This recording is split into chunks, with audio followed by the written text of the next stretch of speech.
podium is our empath, Tracy Kennedy. Dr. Tracy Kennedy is an alumnus of Brock University with a master's in sociology from York University and a PhD in sociology from the University of Toronto.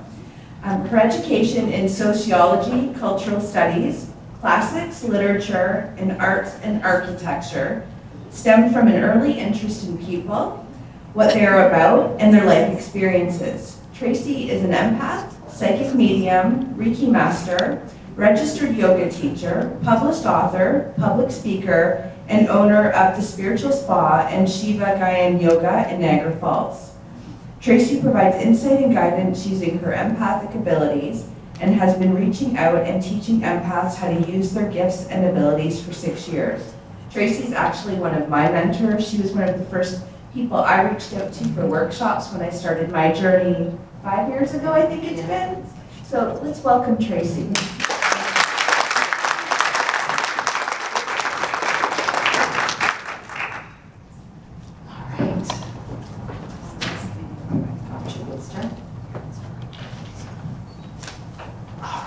Hello, how many people in here think they're an empath?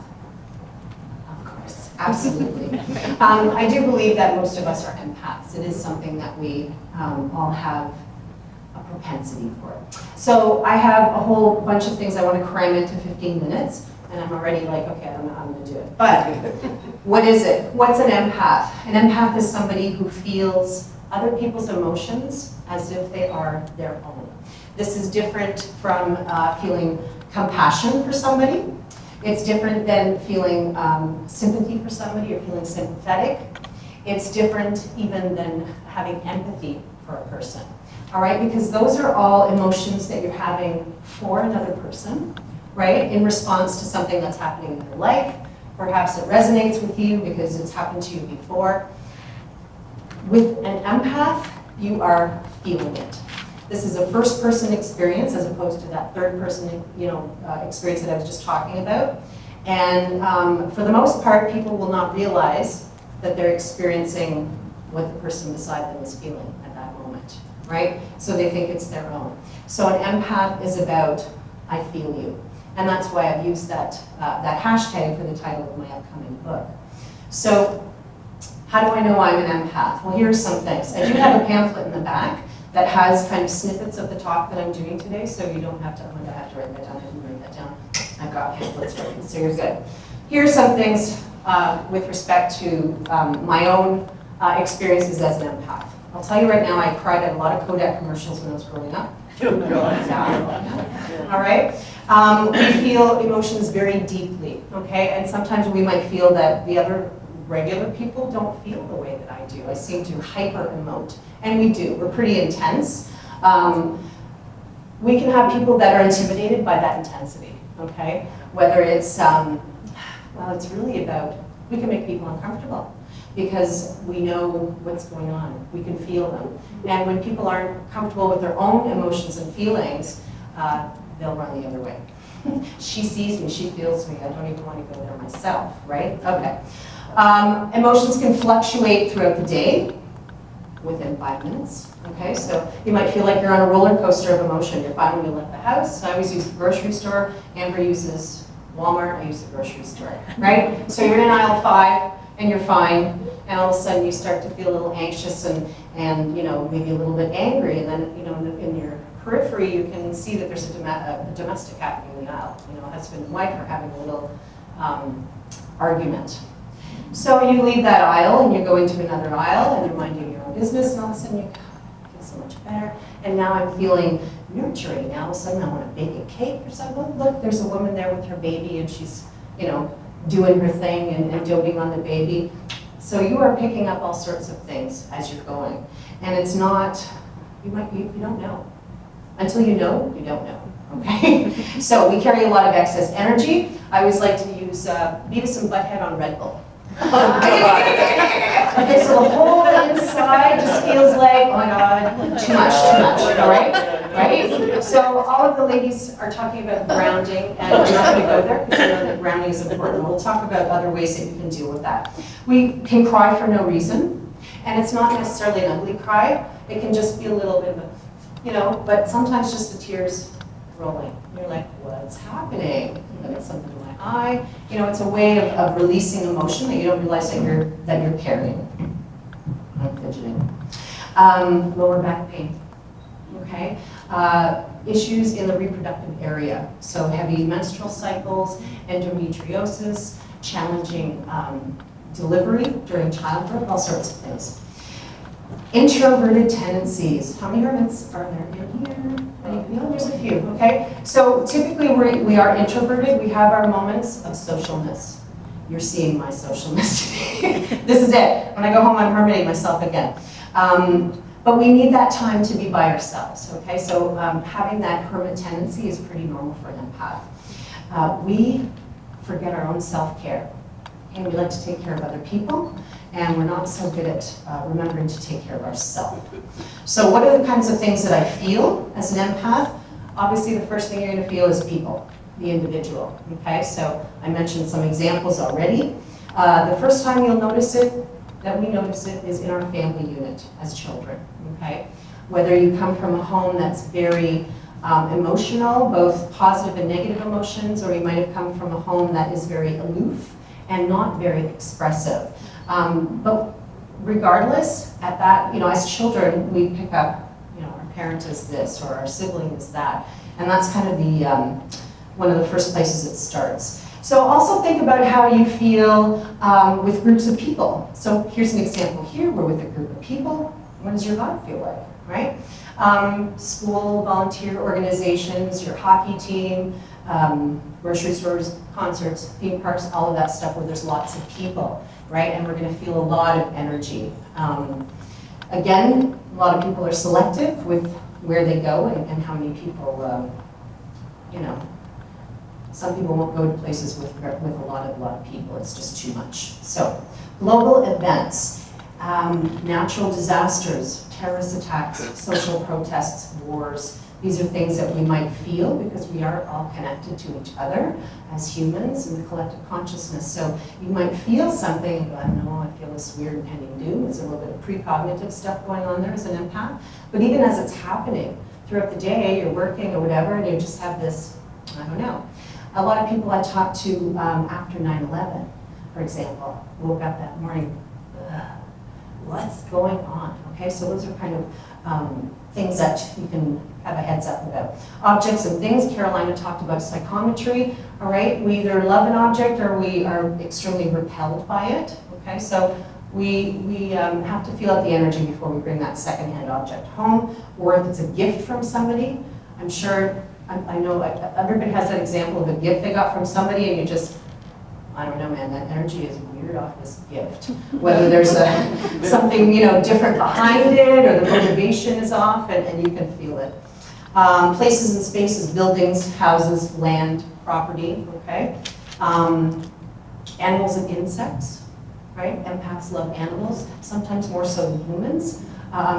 Things like cruelty to animal or abuse just will set us right off, like vegetable mode. Okay, we're done for days if we see something like that. Insects too, and some, I talk about my centipede story in my upcoming book, and I think it's pertinent because people don't like centipedes, but everything emotes. I'm going to tell you right now that the things that you didn't think could emote and have emotion has emotion, including that centipede. All right, the solar system and the cosmos, moon cycles, full moon, eclipses, okay, enough said. This is something that we would be able to feel. How it affects us, of course, it depends on the person. So plants, rocks, minerals, crystals, trees, plants, flowers, very strong connection we have to nature, all right? I'm sure most of us here are crystal hoarders to some extent, and we have our favorite trees, and we need that, okay? It's part of our healing. Non-physical beings and entities of consciousness, which the two gals that spoke already have talked about, that you would be able to sense deceased people around you as a feeling. Feels like a grandmother, feels like a father, right? And then you would be able to feel how they passed, as noted. But also you might be able to feel your spirit guides, all right? Ascended masters, or divine presences, okay? So, how do I manage it? Grounding we talked about, we're like that third prong in the wall. Okay, we need that We need an extra wire to, running into the ground for that energy that we just talked about, okay? But also other ways, eating root vegetables is a good way to quickly ground yourself. Any crystals that are black, for example, are good at grounding yourself. Just stick your hand in the soil. Go do some gardening, okay? Or earthing, go barefoot in the grass, absolutely. Centering, we need to know where we are at with our own emotions in order to understand what is ours and what's not. So meditation and journaling, self-reflection, having a daily spiritual practice for yourself where you can sit with yourself for 10 minutes and go, how does my body feel today? How does my mind feel today? What's been on my mind? How does the heart feel? What kind of emotions have been sitting with me? How does my spirit feel? How connected do I feel to my higher self, my guides, my God, whatever? Those are the questions you should be asking yourself so that you know where you are at with your own emotions, okay? Very important. That centering notion, I've kind of programmed it, so I take a deep breath, and then I count back, 5, 4, 3, 2, 1, and I'm in my zone, I'm centered. I always think of Jodie Foster's movie Panic Room, okay? I'm not panicked, but I'm in that space where the outside world doesn't affect me, there's nobody else except me, myself, and I, so that I can figure out what is going on within me. Setting boundaries, also talked about. I'm hesitant to use the word protection, only because when some people use it, it puts them in a fear space, okay? So I prefer using filters and boundaries and kind of words like that empower me and not kind of put me into that fear space. So very simple, already mentioned, creating those shields and boundaries. I go into Star Trek mode, shields up. If something happens, I have that programmed already, right? Only love and light is allowed in, the rest bounces off. I do filter the negative stuff, but I will tell you that I allow that good stuff to come through. I could easily just say, this, my boundary and filter, I don't want to feel anybody's anything. Period. Well, I kind of want to feel the good stuff because that reminds me that people can feel good stuff. There is good stuff to feel, okay?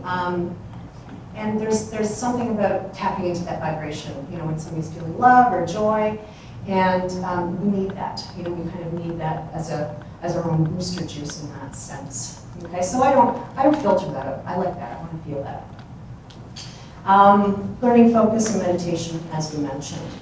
So what can I do with this empath, this nifty trick, and how can I not put out commercials? But that's a story for another day. I don't want you to see this as a burden because it can be pretty heavy. All right, we feel the good, the bad, the ugly in everybody and everything. And so, there is a point where I had to come in my own mind, conceptually, spiritually, that whole, why do crappy things happen to good people? And why is this like this? And why do we have this terrorist attack here? So a lot of that, you get a lot of existential moments, I will say, those philosophical things that go on. But I prefer to see this as a gift. I sure as heck would rather feel than be numb. And there are a lot of numb empaths, I will tell you right now. Turn down that volume and just say, I'm done. Too much feels, all right? Not healthy. Okay, we are humans. We are here to feel, emote, and express. So what else we can do with it? You can use your intuitive radar system to make informed decisions about what's best for yourself, okay? We can develop a strong relationship with the body, the heart, the mind, the spirit. We keep checking in and seeing where we're at with ourselves. We can manifest. We're good at manifesting for better or for worse, okay? So this is why it's very important that you know where you're at with yourself, that you stay in a positive vibration, okay? It's basically love and joy, sunshine, lollipops, and unicorns, you name it. But you will manifest it. So if you want to manifest something, you want to feel it. Okay, change your thoughts, change your lives. Empaths, we feel it. Because if you feel it, you're going to bring it to you. And I know that everybody here has an example of when they felt something, whether they feared it or loved it, and it showed up for them. We can help others on their journey with your insight and understanding, traditional service work, right? So if you're in social work or a teacher or whatever, you can use that ability to feel what your people need. And you can also explore non-traditional service work, healers, teachers, oracles, like the lovely gals at the back here. So my mantra as an empath is, if it doesn't feel right, it's not right. End of story. I'm not going to overthink it and overprocess it. Goldilocks is a rock star, and she is my hero.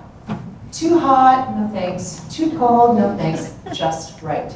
This is how an empath works. all right? So embrace it, own it, flourish with it, all right? Now, thank you, and that's my talk for tonight. So I have a business card stuck to a chair in this room, and that person will win a free t-shirt, which is a promo t-shirt for my upcoming book. The best part is, nobody sat in the chair. Oh. I'm like, oh, I can't wait to see who's going to be drawn. No. So, your mission or agenda after everybody's done chatting, you can check the chairs. And then come to me with that card and I'll give you the t-shirt. All right? Thank you so much.